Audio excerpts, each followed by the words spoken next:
मैं सुरेश जायसवाल नासिक महाराष्ट्र का निवासी हूँ और अभी मैं 2 बजे एक वीडियो बना रहा हूँ। मेरी जान को खतरा है।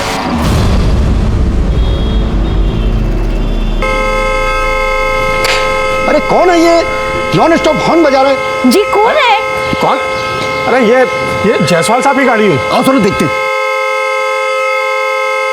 अरे भाई साहब, क्या तबीयत खराब है भाई साहब? भाई साहब, अरे ये तो जायसवाल साहब है। अरे किसी चाकू मार दिया जायसवाल साहब। जल्दी फोन करो, अरे एम्बुलेंस लो, जल्दी जल्दी।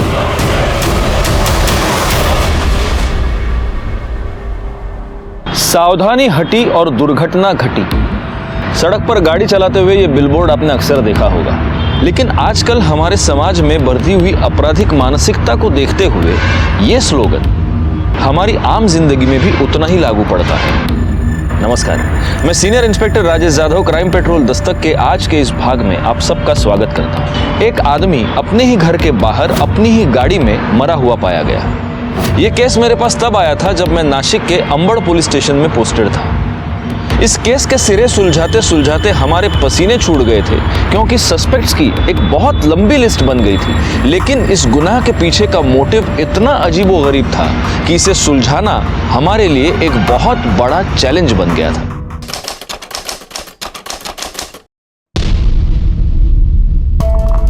ऋषि सीधा बैठो बेटा, लेस बांध रही हूँ ना मैं। मम्मी लेट हो रहा है, टिफिन दो ना। हाँ आई बाबा, फटाफट फटाफट। ये लो ऋषि, ये बैग दी बाबा। नमस्ते माँ जी। मासी मासी। अच्छा जी, मासी आ गई तो मासी मासी कर रहे हो। इतने दिन किसी को मेरी याद भी नहीं आई। मासी मैंने आपको फोन किया था लेकिन आपने उठाया ही नहीं। झूठा, इसने किया ही नहीं था मासी, ये बहुत झूठ बोलता है। आरव, गलत बात, ऐसे झूठ नहीं बोलते। प्रॉमिस करो तुम आज के बाद कभी झूठ नहीं बोलोगे। प्रॉमिस। अच्छा देखो, मैं ना खाटू श्याम जी गई थी, वहां के मंदिर से तुम दोनों के लिए ये लॉकेट लेके आई हूँ। निधि जरा मदद करो ना। इसे अपने गले से कभी मत निकालना। ऋषि बेटा ले। अरे कैसी हैं आप? बड़े दिनों बाद हमारी याद है आपको। हाँ, खाटू श्याम जी के मंदिर गई थी। ये लीजिए प्रसाद। खाटू श्याम जी की मंदिर, बड़े वहाँ का प्रसाद बहुत फेमस है, मेरा फेवरेट है। अच्छा बच्चों, चलो स्कूल भी लेट हो रहा है, आगे चलते हैं, चलो। Bye bye. ये लो आ गया स्कूल।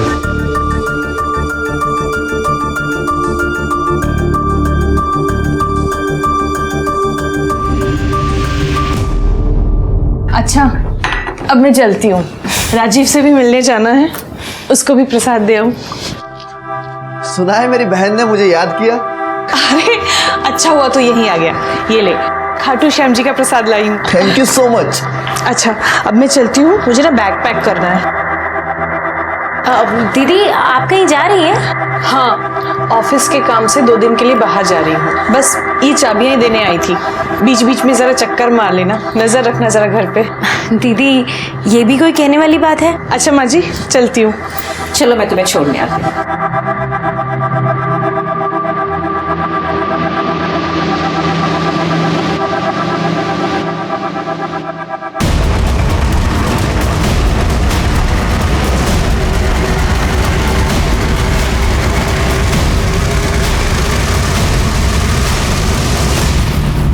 कौन है आप लोग? क्या चाहते हैं आप लोग?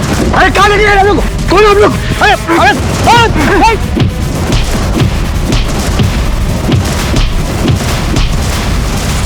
अरे भागो भागो, चलो चल चल चल चल।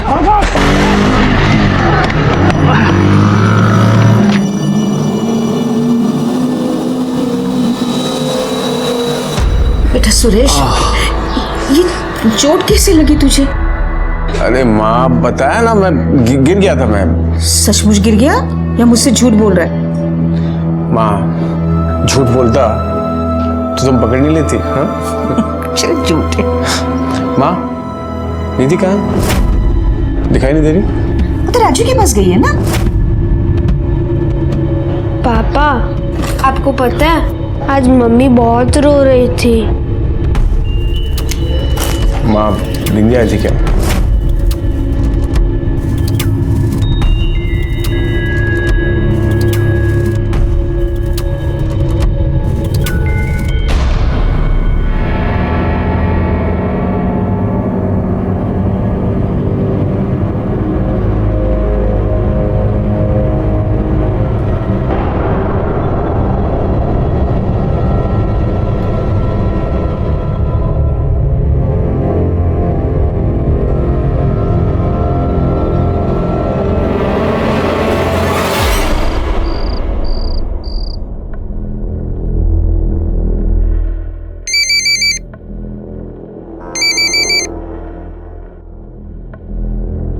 हाँ बोलो।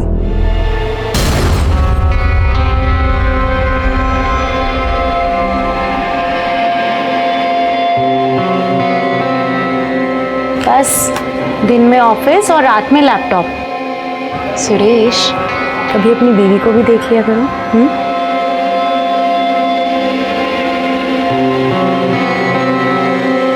क्या हुआ, ऐसे क्यों देख रहे हो?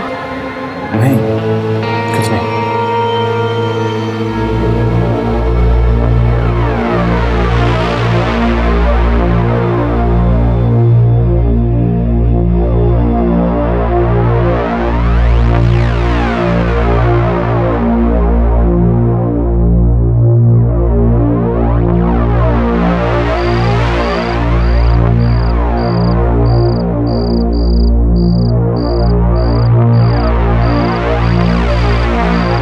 मैं सुरेश जायसवाल नासिक महाराष्ट्र का निवासी हूं और अभी मैं 2 बजे एक वीडियो बना रहा हूं। मेरी जान को खतरा है।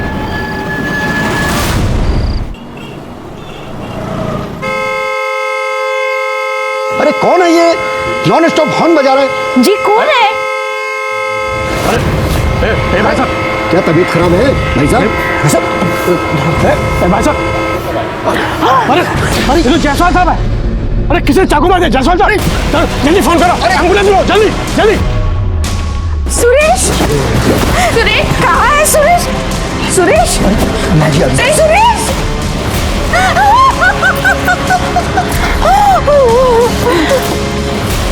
संभालिए संभालिए अपने को। क्या हुआ? संभालिए अपने को। पापा, पापा, पापा, क्या हो गया पापा? क्या हो गया पापा? Hello police station.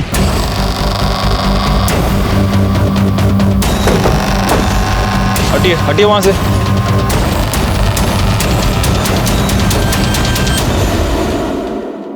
चाकू अभी तक पेट में ही है। काफी खून बहा है। एक काम करो, फोरेंसिक वाले को फोन करो। सर, इनको सबसे पहले किसने देखा? अब मैंने देखा था सर। बहुत देर से हॉर्न बजाने की आवाज आ रही थी। नजदीक जाके देखा तो अपना सुरेश भाई थे। इनकी फैमिली? ये सर इनकी फैमिली है सर।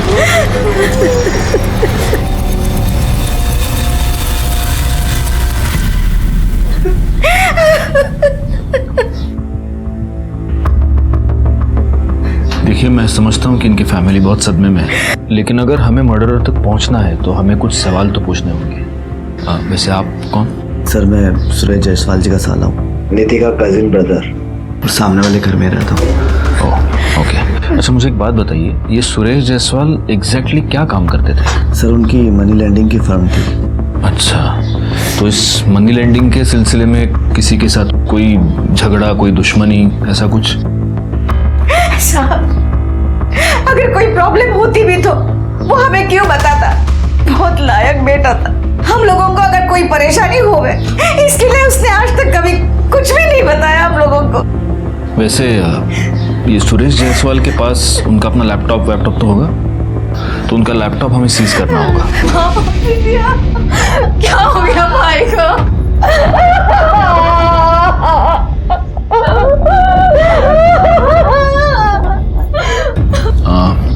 ये कौन है? सर ये जीजाजी की छोटी बहन बिंदिया है और ये उनके हस्बैंड हेमंत। ठीक है, मतलब उनकी वाइफ से तो अभी बात नहीं कर सकते, मैं समझ सकता हूँ बहुत सदमे में है। लेकिन अगर आपको कुछ भी ज़रूरी इन्फॉर्मेशन याद आ जाए, कुछ भी बात, तो आप प्लीज़ हमें कांटेक्ट कीजिए। जी sir. Take care.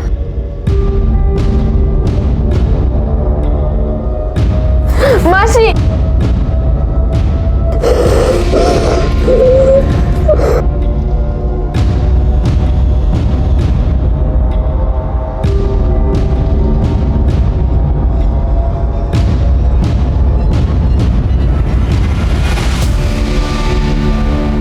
Sir, Suresh Jaiswal के ऑफिस गए थे, लेकिन वहाँ ताला लगा है। पता चला कि वहाँ सिर्फ एक पियून काम करता है, जिसने आज ऑफिस खोला ही नहीं।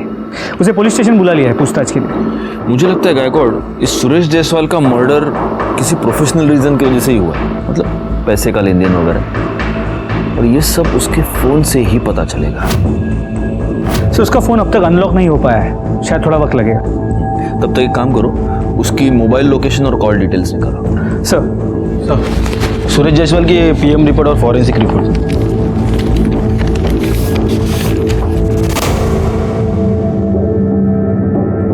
मर्डर 15 सितंबर को दोपहर 2 से 4 के बीच हुआ है।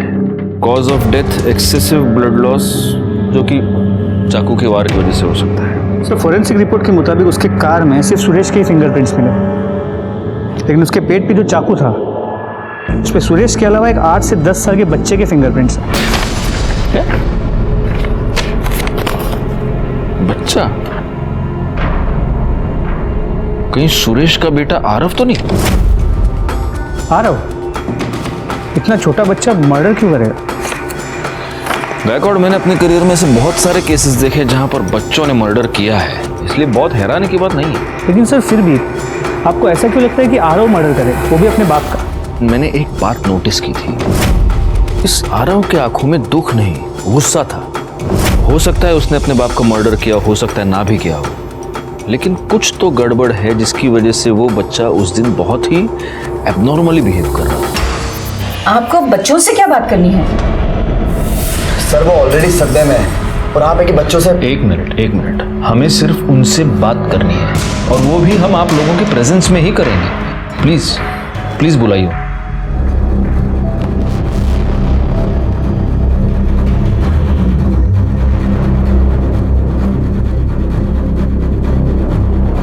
कैसे हो तुम दोनों?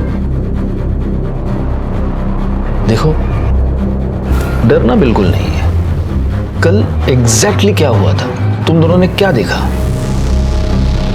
पापा हमें स्कूल में रहने नहीं आए थे। हमने सोचा कि हम खुद चलकर घर चले जाते हैं। फिर वहाँ जाके देखा तो। संभालिए, संभालिए अपने। देखो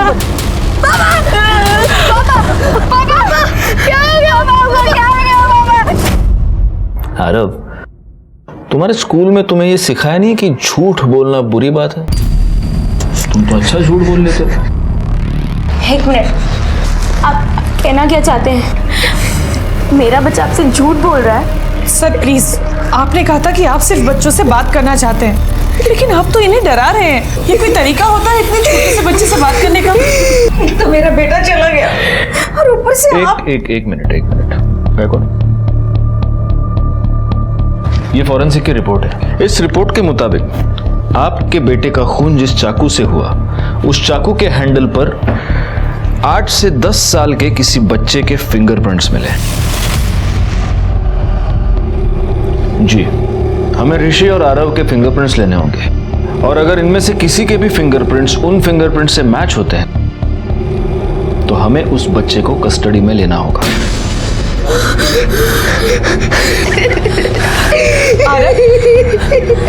आरव बेटा, तुमने अंकल को सब कुछ सच बताया है ना? हाँ? नहीं मासी, भैया ने झूठ बोला था। तो अब ऋषि, सच क्या है तुम हमें बता दो। चलो।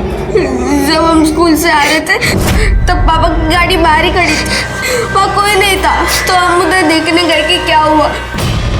पापा, पापा ये क्या हुआ आपको? पापा ये आपको। पापा, पापा, पापा, चाकू लगा, रुक निकल तू। पापा,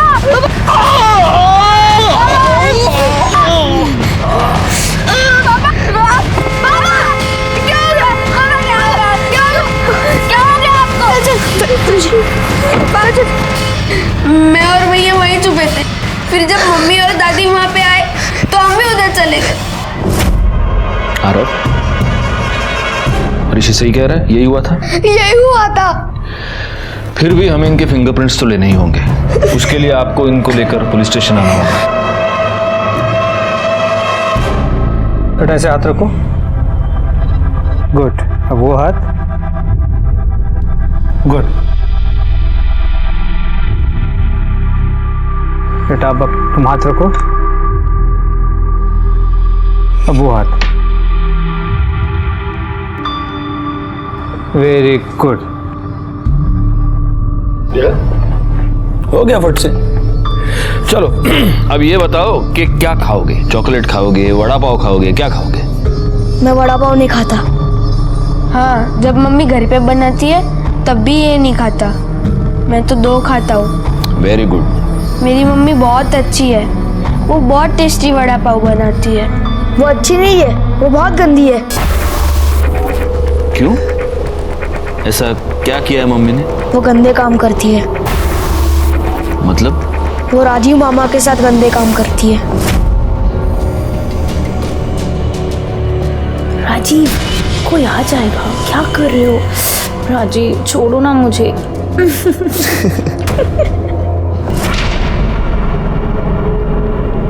लेकिन बेटा, तुमने तो सिर्फ आवाज सुनी थी, तुमने अपने राजीव मामा को देखा थोड़ी था। वो राजीव मामा ही थे। उनकी वजह से मम्मी और पापा के बीच में झगड़ा होता था। मतलब तुम्हारे पापा को ये सब पता था? पापा के डेथ से 2 दिन पहले राजीव मामा के वजह से ही मम्मी और पापा में बहुत बड़ा झगड़ा हुआ था। झूठ बोलती है, झूठ बोलती है, झूठ बोलती है। धोखा दे दी मुझे, धोखा दे दी तू। छोड़ो मेरी माँ को।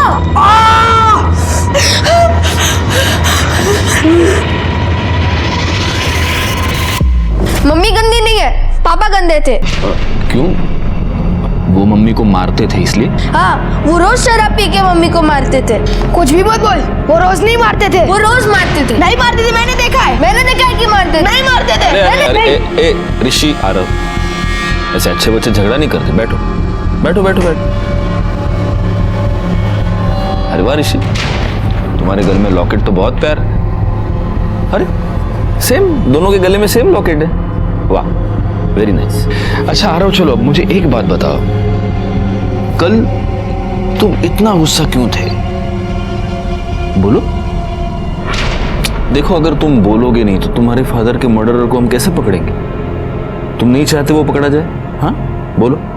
मुझे पता है राजीव मामा ने ही पापा को मारा होगा, इसलिए मैं इतना गुस्से में था।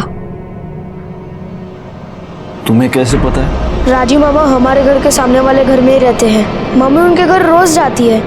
इस बात से पापा को गुस्सा आता था, इसलिए वो झगड़ा करते थे।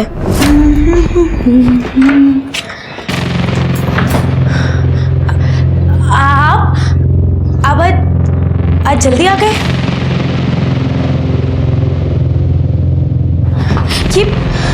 ये चोट कैसे लगी आपको? बोलिए ना, कुछ बोल क्यों नहीं रहे? मैंने सुना तू रो रही थी आज। हाँ? दिमाग खराब था तेरा ना, और अब गाने गुनगुना के आ रही है। क्यों? अच्छा, वो अपना भाई के साथ चिपक के ठीक हो गई तू? कैसी बातें कर रहे हैं आप? वो मेरा भाई है, भाई। आपको शर्म नहीं आती ऐसी बातें करते हुए? अरे तुझे अपने भाई के साथ रंगरेलियां मना के शर्म नहीं आ रही, तो मुझे सच बोलने में शर्म क्यों आएगी? हाँ?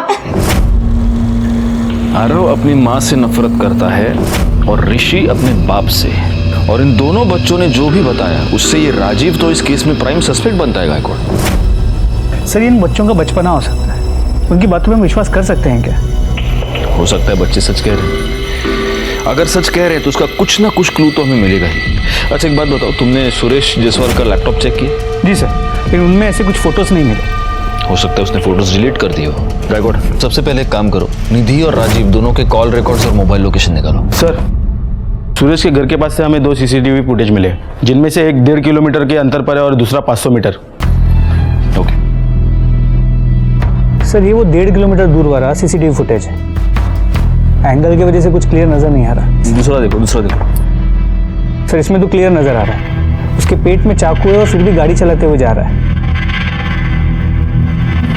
एक बात बताओ गायकवाड़, ये बच्चों का स्कूल इसके घर से कितनी दूरी पर है? सर 700 मीटर, शायद इन दोनों कैमरास के बीच। तो ये हो सकता है कि सुरेश जायसवाल ने इन दोनों बच्चों को स्कूल से पिकअप किया, इन बच्चों ने ही सुरेश को चाकू मारा और फिर बच्चे भाग गए।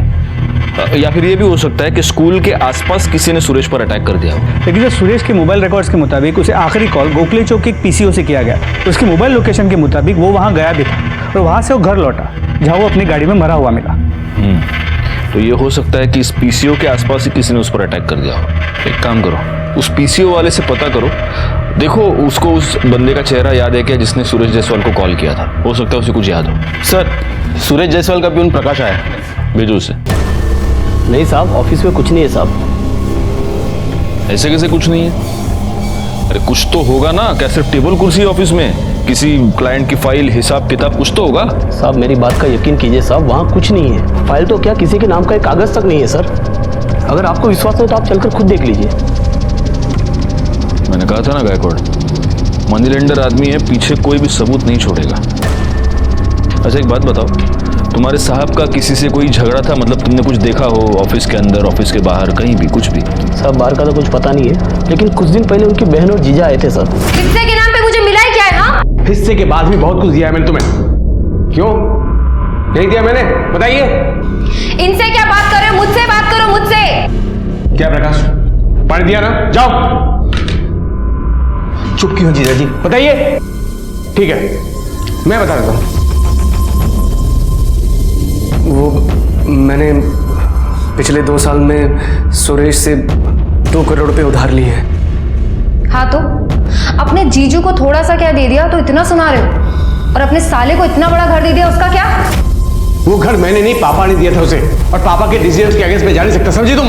पापा का बहाना मत बनाओ, साफ साफ बोलो कि तुम जोरू के गुलाम हो और अपने साले से वो घर वापस नहीं ले सकते। थोड़ा सोच समझ के बोलो तुम क्या बोल रही हो। एक काम कीजिए, आप लोग यहाँ से जाइए, जाइए। जितना कर सकता था कर चुका हूं मैं, अब मैं तुम लोगों के लिए कुछ नहीं कर सकता। खड़ी क्यों, जाइए। सर गुस्से में बोली गई बात का मतलब ये नहीं होता कि मैं अपने सगे भाई को मार दूं, और मैं वहां पे अपने हक मांगने के लिए गई थी। और जब तुम्हें तुम्हारा हक नहीं मिला तब तुमने अपने भाई को मार दिया। सर मैं क्यों मारूंगी उसे? 15 सितंबर को दोपहर 2 से 4 के बीच तुम कहाँ थी? घर पर। और तुम? मैं बाहर गया हुआ था सर। कहाँ? सर मैं अपने दोस्त रमेश पाटिल से मिलने गया था सर। फोन लगा उसको। सर उसका फोन चल नहीं रहा है। एड्रेस दो। सर नासिक में है ही नहीं, वो राजस्थान गया सर किसी काम से। राजस्थान गया तो अपना घर उठाकर साथ ले गया क्या? घर का एड्रेस दो। रानी एड्रेस ज्ञान झगड़ना। तुमने सुरेश जायसवाल को धमकी दी और उसके 4 दिन बाद उसका मर्डर हुआ। तुम दोनों इस केस में प्राइम सस्पेक्ट हो।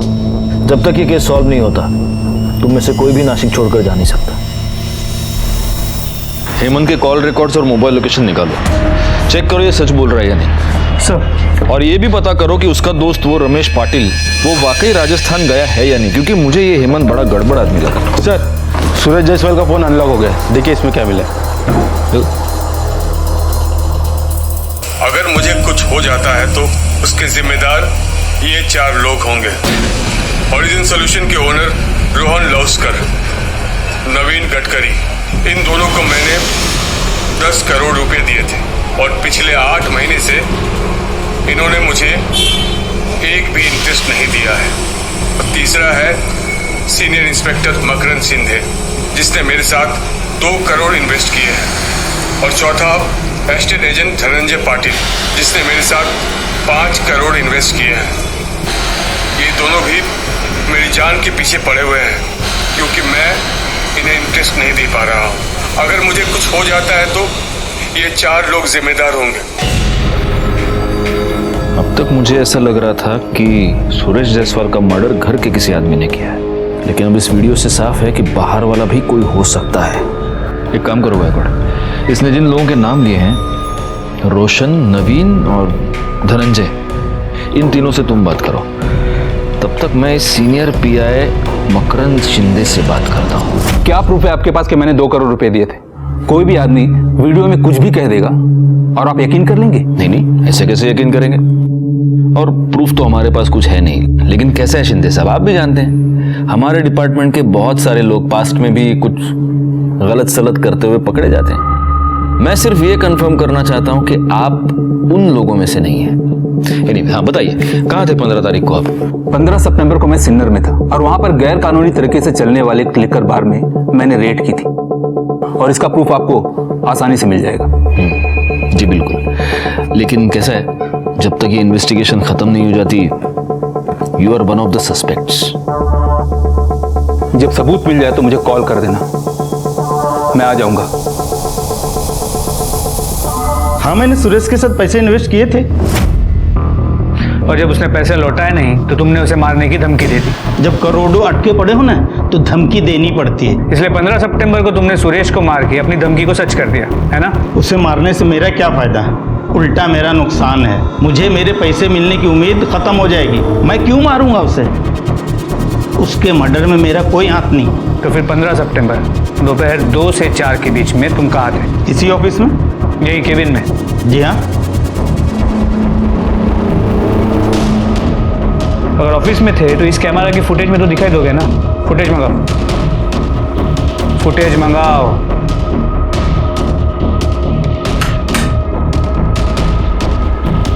जी सर। 15 सितंबर को इस कैमरा की फुटेज लेके आओ। सर सीसीटीवी तो पिछले 1 हफ्ते से बंद पड़ा है, फुटेज कहाँ से आपको? केस खत्म होने तक तुम शहर छोड़ के कहीं नहीं जाओ। सर हेमंत झूठ बोल रहा है। 15 सितंबर को सुरेश का मर्डर हुआ, तब हेमंत जिस रमेश पाटिल से मिलने की बात कर रहा था। सर मैं अपने दोस्त रमेश पाटिल से मिलने गया था सर। वो तो पिछले 3 महीने से राजस्थान में है और इन्फॉर्मेशन हमें उनके घर वालों से ही मिली है।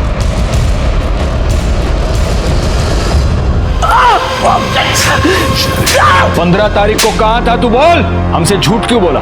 सुरेश को तू नहीं मारा ना? बोल। सर मैंने किसी का मर्डर नहीं किया है सर। आप लोगों से झूठ इसलिए बोला था, अगर मैं सच बोलूंगा ना मार डालेंगे मुझे वो लोग। तू अगर हमसे झूठ बोलेगा ना तो हम तुझे जिंदगी भर जेल में सड़ाएंगे। वो जो भी लोग हैं उनसे हम तेरे को बचाएंगे, लेकिन हमसे तेरे को कोई नहीं बचा सकता। अब सच बोल, चल। सर उस दिन सारा समय मैं टिप्सी बार में था। सुबह से लेकर रात तक बैठकर दारू पी रहा था?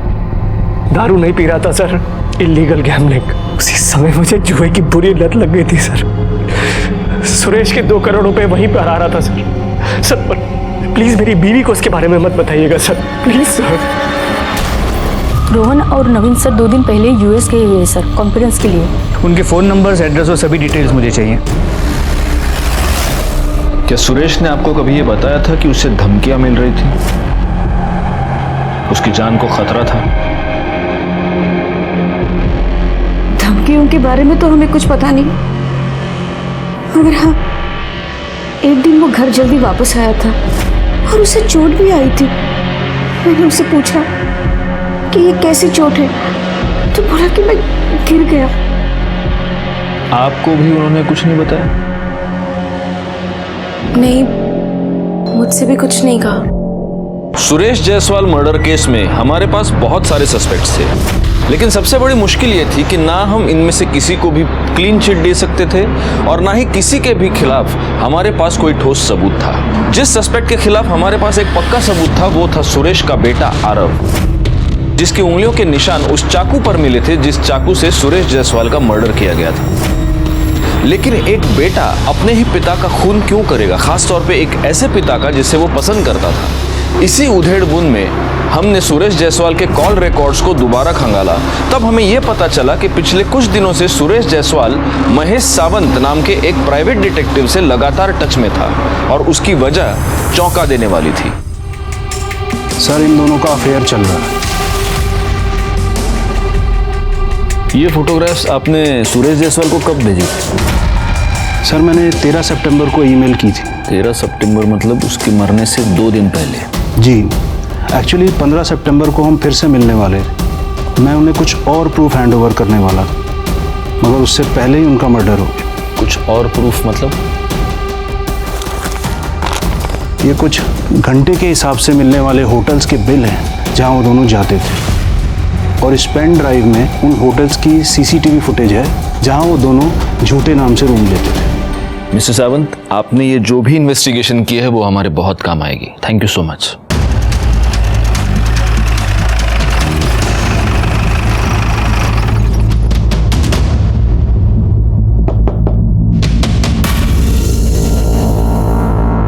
सर ये घर मुझे जीजा जी के पापा ने रहने के लिए दिया है ताकि मैं उन लोगों के आसपास रह सकूं और उनका ख्याल रख सकूं। कितने साल से हो यहाँ पर? सर निधि की शादी को 10 साल हो गए। उसकी शादी के कुछ समय बाद ही मैं यहाँ आ गया था। अच्छा, और उसके पहले भी टच में थे? हाँ सर, निधि मेरे ताऊजी की लड़की है। सर बहन है मेरी, तो टच में तो रहूंगा ना। बस इतना ही? हाँ सर। गायकवाड़,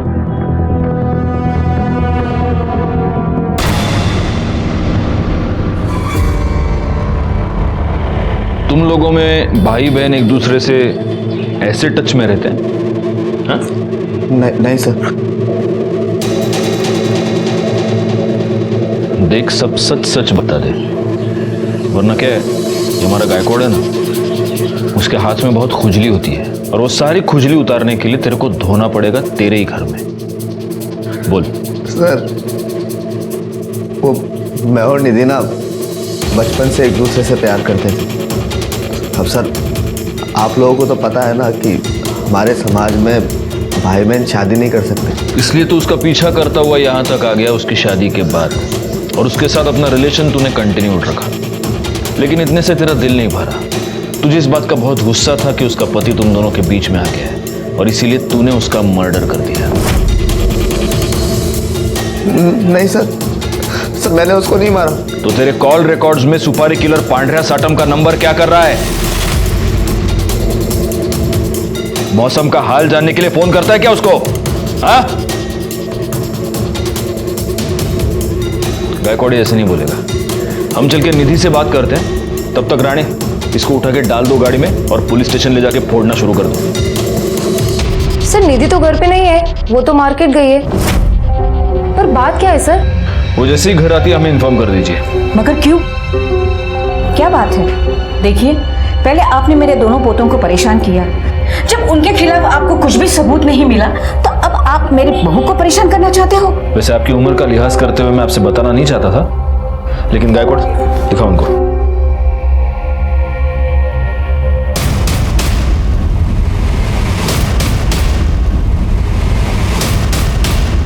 बच्चों जल्दी से अंदर चले जाओ। वैसे कोई जरूरत नहीं है, ये बात सबसे पहले मैं उन्हीं से पता चली है।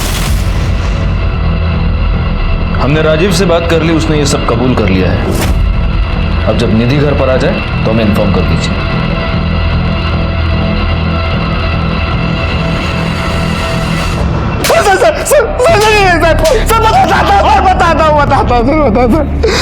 मैंने सुरेश को मारने के लिए गुंडे भेजे थे सर। अरे कहाँ लेके गए लोग? सर मैंने और निधि ने पूरी प्लानिंग कर रखी थी, कैसा क्या करें कि लोगों को हम पर शक ना हो और हम उसे अपने रास्ते से हटा दें। उस दिन चोट मुझे गिर कर नहीं लगी थी, बल्कि कुछ लोगों ने मुझ पर हमला किया था। क्या? आपने पहले क्यों नहीं बताया? सुरेश, मुझे ऐसा लगता है कि अगर आप बुरा ना माने तो एक बात कहूँ, आपको ना उन लोगों की एक लिस्ट बनाकर वीडियो रिकॉर्ड कर लेना चाहिए। देखिए, भगवान ना करे अगर कल को कुछ उल्टा सीधा हो गया तो हम उनके अगेंस्ट कुछ कर तो पाएंगे ना। तो वो वीडियो बनाने का आइडिया तुमने सुरेश को दिया था ताकि ब्लेम उन 4 लोगों पर आए, और वो वीडियो बनते ही दूसरे ही दिन तुमने सुरेश का मर्डर कर दिया। नहीं सर, मैंने सुरेश को नहीं मारा सर। गायकवाड़, इसको तब तक ठोकते रहो जब तक ये सच न बोले। नहीं सर। पांडा का पता चल गया, उठा लो उसको।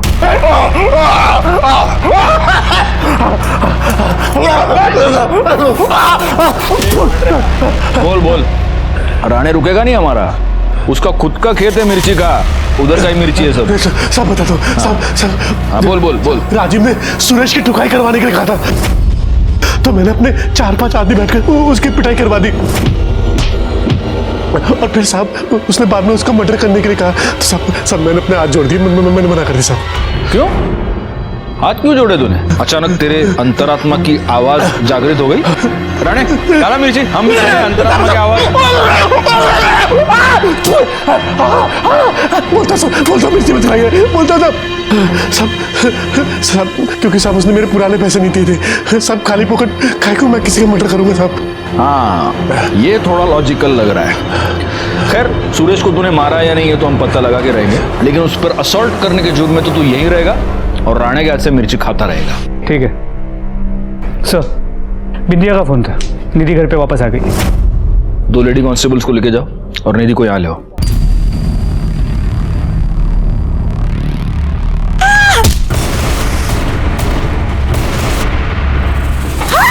निधि!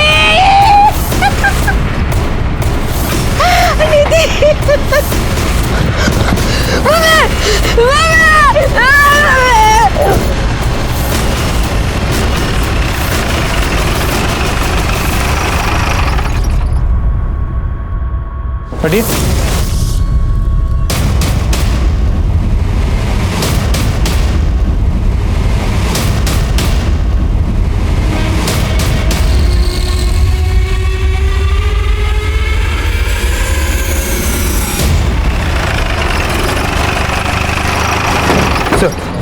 सर, पूछताछ से पता चला कि निधि रोज शाम को कपड़े कलेक्ट करने के लिए टेरेस जाती थी और आज भी गई, लेकिन उसके पहले बिंदिया और सुरेश की माँ ने उसे अपने और राजू के अफेयर के बारे में इतना कुछ सुना दिया कि काफी दुखी हो गई थी। इस बेशरम औरत से क्या बात कर रही हो माँ? मैं तो कहती हूँ इसे और इन दोनों बच्चों को घर से धक्के मार के बाहर निकाल देते हैं।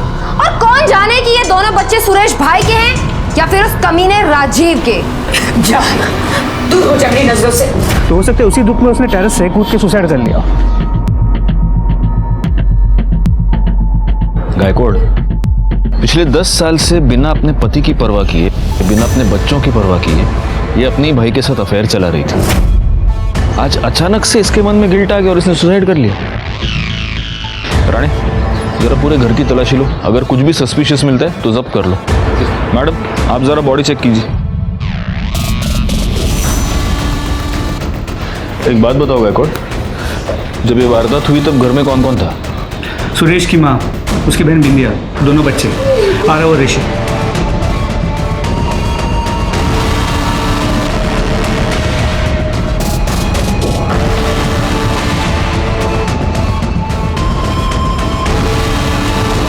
ऊपर जाने का ये एक ही रास्ता है? नहीं सर, सिर्फ अंदर से।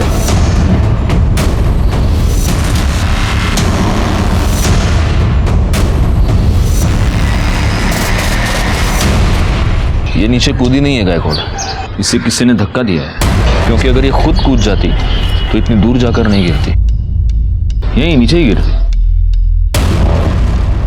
लेकिन निधि को धक्का किसने दिया होगा?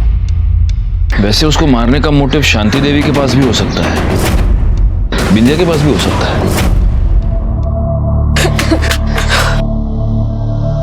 मासी, मासी।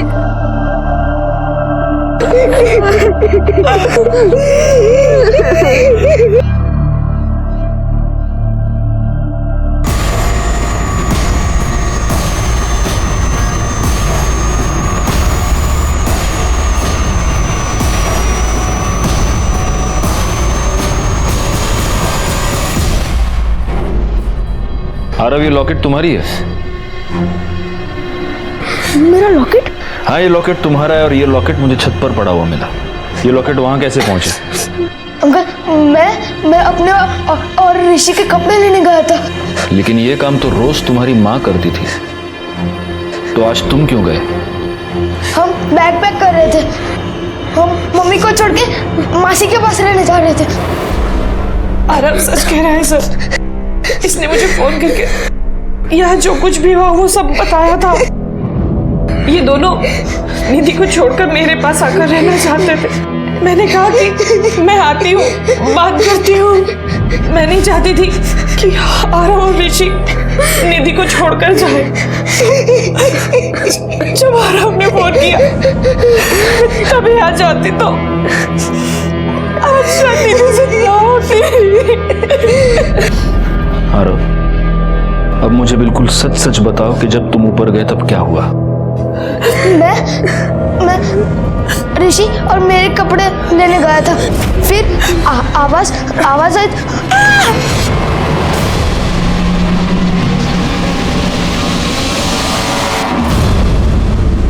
मैं इस बार झूठ नहीं बोल रहा।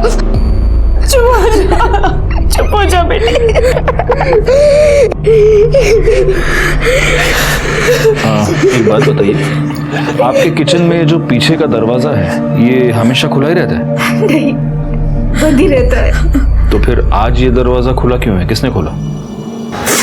सर पता नहीं। फॉरेंसिक रिपोर्ट के मुताबिक भी निधि की बॉडी जिस पोजीशन में पड़ी हुई पाई गई थी वो पोजीशन कूदने की वजह से ना होकर किसी ने धक्का मारकर गिराने की वजह से ही हुई थी। निधि को छत से धक्का किसने मारा था? क्या आरव ने? आरव ने अपने माता पिता दोनों का खून कर दिया था। इस बात पर यकीन करना बहुत मुश्किल था कि एक छोटा सा बच्चा इतना रूथलेस हो सकता है। और तभी हमें इस केस में दो बड़ी लीड्स मिली जो हमें इस केस को सॉल्व करने के बहुत ही नजदीक ले गई। और तभी हमें इस केस में दो बड़ी लीड्स मिली जो हमें इस केस को सॉल्व करने के बहुत ही नजदीक ले गई। एक बात बताइए सुनीता जी, जिस दिन निधि का मर्डर हुआ उस दिन हम वहां पहुंचे और हमारे बाद आप वहां पहुंचे, राइट? जी। झूठ बोल रही हैं आप निधि के घर पर शुरू से ही मौजूद थी। ये है आपकी मोबाइल लोकेशन, इसमें साफ पता चल रहा है कि आप बहुत पहले से ही उस घर में मौजूद थी। यह आपकी फिंगरप्रिंट्स की रिपोर्ट है। निधि के घर में जो पीछे वाला दरवाजा है उसके बाहर के हैंडल पर आपके फिंगरप्रिंट्स हैं और अंदर वाले हैंडल पर आरव के। आप उस दिन निधि के घर पर पीछे के दरवाजे से गई थी। एक और बात, सुरेश जायसवाल का जिस दिन मर्डर हुआ था उस दिन उसको गोखले चौक के एक पीसीओ से फोन आया था। रिकॉर्ड दिखाओ। उस पीसीओ के आसपास की सीसीटीवी फुटेज हमें मिली है और उस सीसीटीवी फुटेज में ये आप हैं।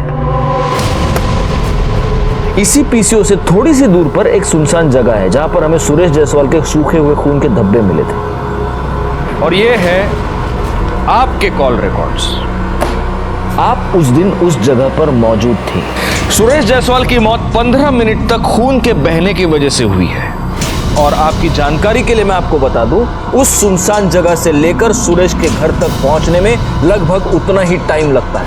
अब मैं तुमसे ये जानना चाहता हूं सुनीता कि ये दोनों खून तुमने क्यों किए? मैंने आरव और ऋषि को आने के लिए ये सब किया, उनकी ममता में किया।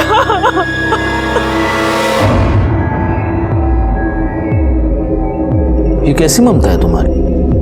जिन दो बच्चों से तुम बेहद प्यार करती थी तुमने उन्हीं दो बच्चों को अनाथ बना दिया और उनको अनाथ बनाने के बाद तुम उन्हें अपनाना चाहती थी। हाँ, मेरी शादी के 1 साल के अंदर ही मैं प्रेग्नेंट हो गई। फिर मेरे हस्बैंड की डेथ हो गई और मेरा मिसकैरेज हो गया। डॉक्टर्स ने मुझे कहा कि मैं फिर से मां नहीं बन सकती। मेरा लगाव आरव और ऋषि की तरफ बढ़ने लगा।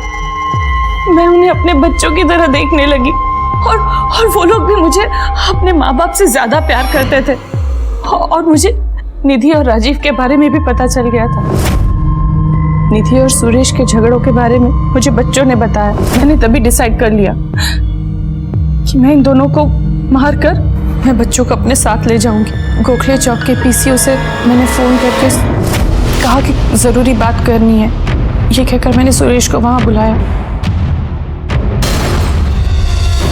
मुझे डर था कि अगर सुरेश बच गया तो वो सबको मेरे बारे में बता देगा, लेकिन वो मर गया। अब निधि की बारी थी। मुझे पता था कि निधि रोज शाम को छत पर कपड़े लेने जाती थी, लेकिन मैं सबकी नजरों से बचकर वहां जाना चाहती थी। मैंने आरव से झूठ बोला कि मैं उसकी मम्मी से बात करने आ रही हूँ, पीछे का दरवाजा खुला रखे। फिर मैं उस दरवाजे से चुपचाप छत पर चली गई और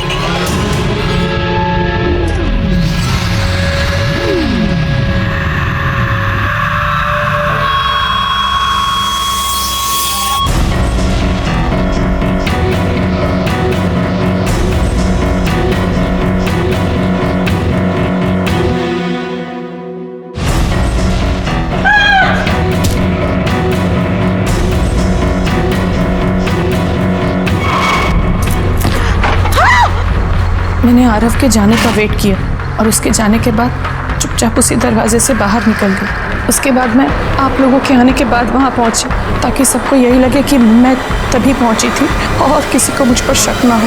मैंने ये सब आरव और ऋषि के लिए किया, लेकिन शायद मेरी किस्मत में वो है ही नहीं। सुरेश जायसवाल और निधि जायसवाल के मर्डर के जुर्म में मैं तुम्हें अरेस्ट करता हूँ सुनीता। क्यों जाना? ये एक ऐसा केस था जिसमें एक छोटे से बच्चे से लेकर बड़ों तक सारे सस्पेक्ट्स थे, लेकिन अंत में जो गुनहगार निकला उस पे पूरी केस के दौरान हमारी कभी नजर ही नहीं पड़ी थी। एक सीधी साधी दिखने वाली औरत ने अपनी ही बहन और जीजा का खून कर दिया था उनके बच्चों को हथियाने के लिए। उसकी ये वाहियात इच्छा उसके लिए गुनाह की सबसे पहली दस्तक थी। उसे वो समझ नहीं पाई और अपने आप के लिए उसने जेल का रास्ता चुन लिया। खैर, मैं सीनियर इंस्पेक्टर राजेश जाधव आपसे विदा लेता हूँ। दोबारा मिलूंगा, तब तक सतर्क रहिए और देखते रहिए क्राइम पेट्रोल दस्तक, क्योंकि मकसद बताना नहीं, बचाना है।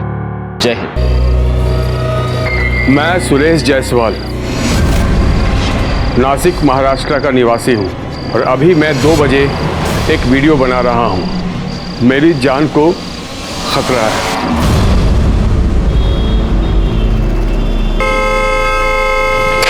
अरे कौन है ये नॉन स्टॉप हॉर्न बजा रहा है? जी कौन है? कौन? अरे ये जायसवाल साहब की गाड़ी है। आओ चलो देखते। अरे ए भाई साहब, क्या तबीयत खराब है भाई साहब?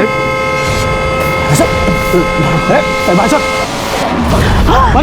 अरे ये जायसवाल साहब है। अरे किसी चाकू मार दिया जायसवाल साहब। जल्दी फोन करो। अरे एम्बुलेंस लो जल्दी जल्दी।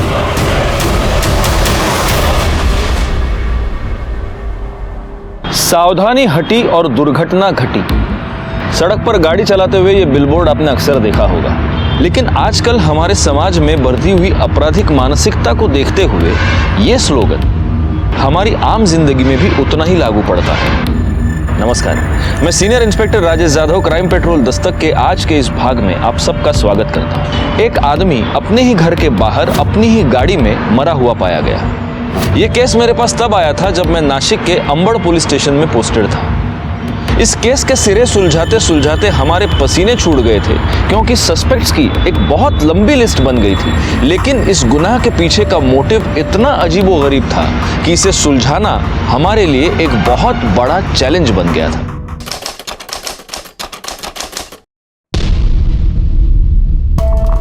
ऋषि सीधा बैठो बेटा, लेस बांध रही हूँ ना मैं। मम्मी लेट हो रहा, टिफिन दो ना। हाँ आई बाबा, फटाफट फटाफट। ये लो ऋषि, ये बैग दी बाबा। नमस्ते माँ जी। मासी मासी। अच्छा जी, मासी आ गई तो मासी मासी कर रहे हो। इतने दिन किसी को मेरी याद भी नहीं आई। मासी, मैंने आपको फोन किया था लेकिन आपने उठाया ही नहीं। झूठा, इसमें किया ही नहीं था मासी। ये बहुत झूठ बोलता है। आरव, गलत बात, ऐसे झूठ नहीं बोलते। प्रॉमिस करो तुम आज के बाद कभी झूठ नहीं बोलोगे। प्रॉमिस। अच्छा देखो, मैं ना खाटू श्याम जी गई थी, वहां के मंदिर से तुम दोनों के लिए ये लॉकेट लेके आई हूँ। निधि जरा मदद करो ना। इसे अपने गले से कभी मत निकालना। ऋषि बेटा ले। अरे कैसी हैं आप? बड़े दिनों बाद हमारी याद है आपको। हाँ, खाटू श्याम जी के मंदिर गई थी। ये लीजिए प्रसाद। खाटू श्याम जी की मंदिर, बड़े वहाँ का प्रसाद बहुत फेमस है, मेरा फेवरेट है। अच्छा बच्चों, चलो स्कूल भी लेट हो रहा है, आगे चलते हैं। चलो बाय बाय। ये लो आ गया स्कूल।